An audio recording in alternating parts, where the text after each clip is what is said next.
Here we are for another round of the 70s versus the 90s, and it's a truly liberating round with Howard Zieff's Private Benjamin versus Ridley Scott's G.I. Jane. And this one was an interesting one to get through, so let's just dive right on in. First off, we have Private Benjamin, directed by Howard Zieff, starring Goldie Hawn, who's also one of the producers on the film. And the film opens with it's typical, like what you expect. Goldie Hawn, the bumblehead blonde and shit. And she's getting, all she really wants to do is get married, and live that rich lifestyle. She's married to this, doctor or whatever, played by Albert Brooks. Some cat named Yale is who he plays. But then that dude ends up dying on their wedding night, while they're fucking, what a way to go. The last thing you do is, orgasm. It's bleak. But, once he's dead, she's kind of at a loss. She don't know what to do with her life. And so she gets seduced into the army by, kind of a sleazy recruiter played by Harry Dean Stanton. And, when she first gets into the army, it's kind of a clusterfuck. She don't really, she didn't know what she was getting into, and so she, all this fucking a lot of calamitous shit going on. The movie's really funny, but once she kicks into high gear, like once her parents try to bail her out, she's like, nah, fuck this shit. I'm gonna go ahead and be in the army. And when she does it, she fucking crushes, And, we kind of see her turn into this little badass. She gets one over on, the fucking bitch ass captain played by Eileen Brennan, who, which is a rare turn of form for Eileen Brennan. Usually you see her in nicer roles, and this is a far cry away from that lovable waitress in the diner in Last Picture Show. Here she's a major cunt, but, and then, later on in the film, she meets a French gynecologist named, played by Armand Asante, who's basically the poor man's Al Pacino. And, she ends up falling in love and or so she thinks type shit. And so they end up kicking her out of the army, and she thinks that, okay, this is it, but then that turns into a pile of shit. And through all this shit, she kind of learns to be a more, strong-minded, independent woman. She didn't need all this bullshit. She was a badass in the army. She could easily be a badass.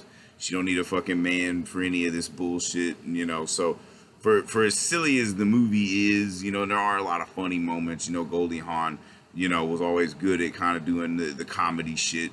And, it's got a very serious message to it, and which looking forward to something like G.I. Jane, directed by Ridley Scott. And the film itself, kind of more of a message movie than Private Benjamin. Private Benjamin is more of a comedy to feature the strengths of its star, Goldie Hawn. We get another mega star that is Demi Moore. At the time, probably at that time just as big as Goldie Hawn was when she did Private Benjamin. But immediately G.I. Jane lets you know that this movie's got like a message or an agenda, because it will never shy away from telling you the point of the fucking movie. Okay, we get it. It all centers around, it opens with a hearing for a new nominee for like the Secretary of the Navy or some shit. And Anne Bancroft plays this like real like badass fucking senator who's like trying to get more women in the military and shit, or in the Navy specifically. And so she wants to put like more female candidates up for like the biggest fucking like the hardest thing to do, and all these like top brass men that are just like, well, we'll find a way to make it fail and shit. And so there's always opposition, warring sides, the same bullshit that you see, both sides coming at each other. And then we see Demi Moore, who's, a little badass in and of herself, and then when she gets selected to be this guinea pig, so to speak, they want somebody that clearly looks like a woman. They don't want like, some mannish chick, that like, oh, they probably just put a man in there. They needed to make damn sure it was a woman, she's the long, she looking fine as hell. And, even her boyfriend doesn't, fuck with this thing. Like, it just becomes a thing. Everybody's against this bitch, And once she gets into the thing, Viggo Mortensen is the fucking captain, that dude, he looking like a fucking roided out Ned Flanders.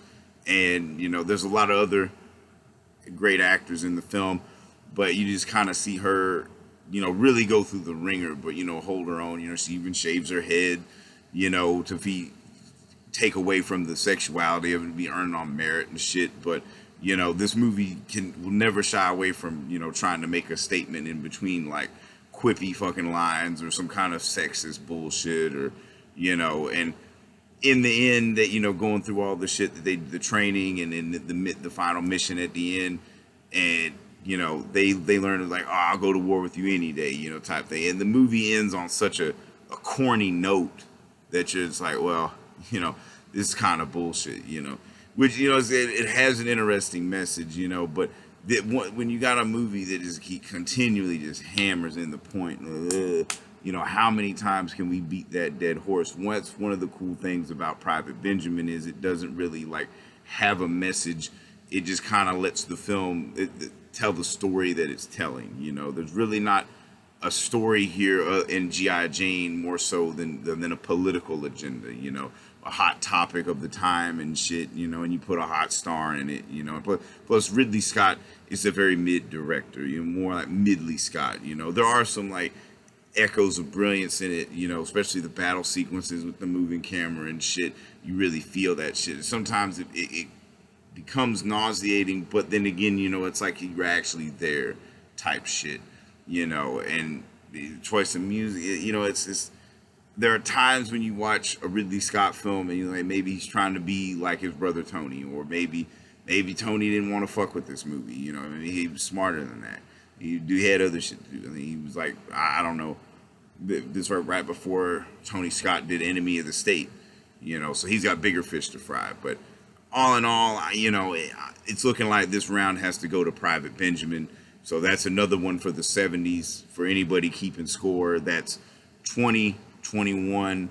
90s are still up by 1. The 70s have been coming back like a motherfucker, man. Like I said, the 70s have like, they didn't bullshit a lot. They had their fair share of movies that, that kind of hit you over the sledgehammer with the point they're trying to make.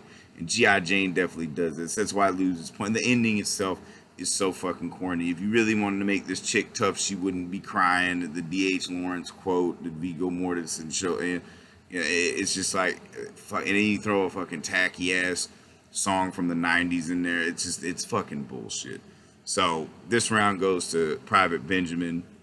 2021, 90s are only up by 1, so it looked like, the 70s have the potential to tie it up. If they do, that'll be fucking exciting. But right now, 90s are still up by 1.